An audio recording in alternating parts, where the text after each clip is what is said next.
Hey there, psychic medium Josh Simons, coming to you today with something brand new. Many of you have actually met me, and many of you have sat with me for sessions. Many of you here haven't, and you just follow along because you're probably interested in the medium stuff and the psychic stuff. Lately, I've been blessedly busy with readings in person and virtual readings, but also teaching courses, which is something that I love doing. And I love teaching folks the stuff that I've learned and sharing that kind of knowledge. Today, this morning, what you're going to see here is a message. Now, as I have done this work, you must know that I have a relationship with my own helping spirits, with those that are around me and help me do what I do, as does everybody. And one of the messages that I've been getting lately is that I am not doing enough of what I should do. And what that is this: sharing. COVID-19 is upon us, right? There's news of a vaccine. The silver lining to this pandemic and what we've suffered during it is that we've had internet. We've had devices that we hold in our hands that are phones and have video cameras, and we can Zoom and Skype and be with one another virtually, which is a blessing, right? Because people who have suffered from plagues and pandemics in the past never had any of that. We have this technology, we have social media, we have the internet, we have these devices that can record these videos. And what I want to do now is I want to bring a Monday morning message to everybody. So next Monday's message won't be this involved in an explanation, but I just want to tell you what's going on here. This is a hard goddamn world to live in, no matter what economic status you have, no matter where you're at. It's a hard goddamn world to live in. I know, I've seen it. I see it every day, right? Stress, grief, pain, trauma, all of those things haunt us to different degrees. I want to honor the spirits around me that help me do what I do by sharing some messages. And I'm going to do that with some runes and tarot cards. This is your message for the week. That's what I want to do here. I want to lend you some guidance. And when I say you, I mean the collective, right? Everybody out there. I want to lend you some guidance and clarity about this week. Maybe some things that we need to know, how this week is going to unfold, all of that. Folks that may be seeing this might be really serious and legitimate spiritual practitioners, and they might understand what I'm about to say. And there might be people out there that don't have a spiritual practice at all. Today, Monday, December 14th, is the new moon, which means it's the moon when it's the darkest. This is an excellent time for manifestation. This is an excellent time to bring forth and bring into the light that which we want to increase. After the new moon, after the dark moon, we see a sliver of light, and it grows and it grows and it grows until it's full, and then from full it shrinks and shrinks and shrinks back to new. It's an awesome cycle, right? But it's a cycle that we can use collectively to emphasize things in our life. So, for this very first Monday morning message, I want to pull a rune for you, and I want to tell you about this rune and what it can offer you.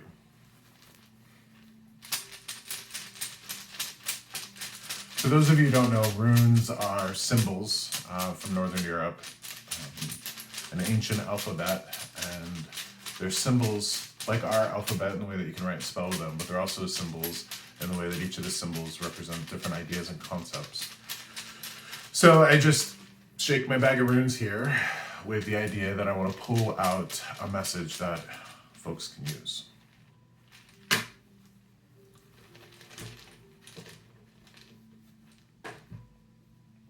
All right, so we have the rune of Berkana. Let me see if I can. All right. Looks like a bee, right? So this is the rune of the birch goddess, the earth goddess, if you will. And this is the rune of fertility. It's also the rune of, how do I say, healing. To me, it's the birch tree. If you're familiar with the chaga mushroom, the birch tree has a lot of medicine in it, and the chaga mushroom that only grows on the birch tree concentrates that down.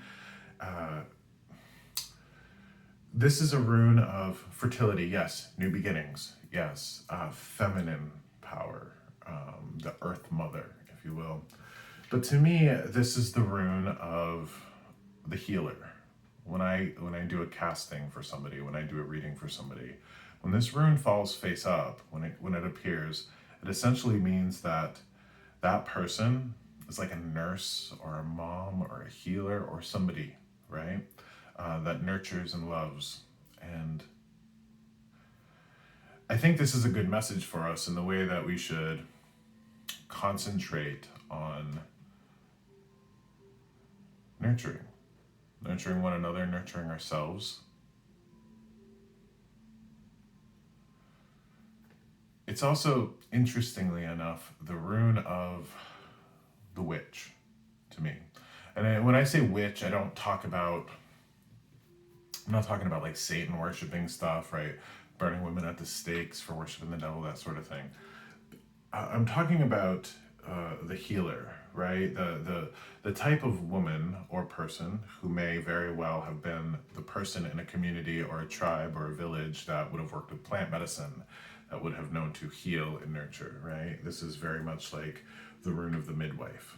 And in fact, it looks like, if you look at it, it looks like a pregnant woman, if you will. That's why they draw that correlation there.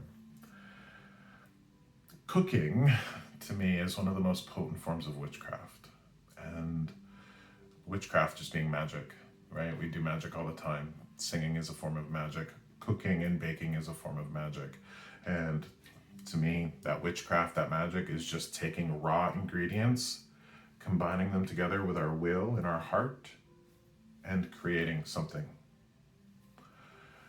On a scientific level, right? Because I kind of have to always have a scientific grasp of these things. On a scientific level, I think what happens is when we're cooking or baking, right? We have this bioelectromagnetic field around us, this aura. And this bioelectromagnetic field, this aura, this every living thing has it, right? Every living thing has it. And I believe, and I don't have any reason other than my own personal experience to believe this, I believe that when you're feeling a certain emotion, you're vibrating at a certain frequency. Like if you're angry, right? Or if you're happy, those types of things. This is why I believe that a lot of people would say that their mom's cooking is the best, right? Or grandma's cooking is the best. Mom or grandma, whoever it was, cooking, right, wanted to heal and nurture. And when you're vibrating, I believe it's connected to water. And this is a strange thing to explain, because again, it's all something that I've experienced myself. But I believe, your body is 70% water, and as you're vibrating with that emotion, so isn't the water in you. And when you're cooking and baking, any of the food that you ever cook or bake with will always have water in it. It will always have water in it. And as you're happy, right, or wanting healing or nurturing energy to come through for whoever it is, I believe that vibration responds to the water, right, in the food that you're baking or cooking. Taking that into consideration, it makes a lot of sense as to why chicken soup is such a healing dish, right? Because it is absolutely full of water and chicken and greens and all of that good stuff. But the person who's making homemade chicken soup is generally wanting the person who's sick to feel better. And I believe a lot of that emotional stuff goes into the food. So this week, what I would have you do, if you're watching this and you've stayed with me this long, I would have you bake something and have you cook something. And I would have you do it in a way of, even if it's for yourself, of nurturing, right? That every time you stir, right, into your food or anything like that, I want you to think about that love and that emotion that you're dumping into that food, even if it's love and emotion for yourself. Okay? That's what I want you to do this week. This is nurturing energy. This is healing, loving, earthy energy, food energy, right? This time of year, middle of December, we all need a little bit of earthy, lovey food energy, right? So this is your excuse to bake. This is your excuse to cook for yourself, for your loved ones, to create something with that intention, to create something for other people. And that to me is like the best Christmas gift that anybody could ever make, is something that they made with their hands, right? Because they dump their energy and their healing and their love into it. I was going to pull a tarot card today. I'm not going to. I think that rune speaks enough of that information that I'd like to pass on. This Berkana rune is one that should guide you through this week, but the energy of it, the healing, nurturing, loving, earthy energy of the birch tree and Berkana.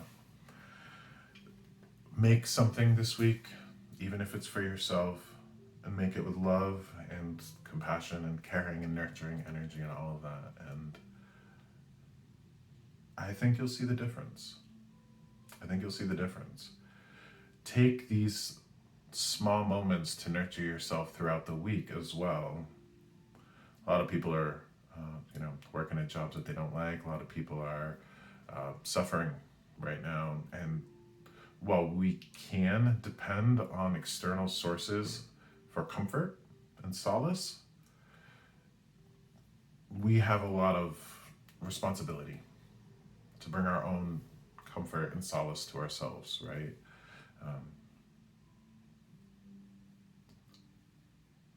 I'm going to. You should too.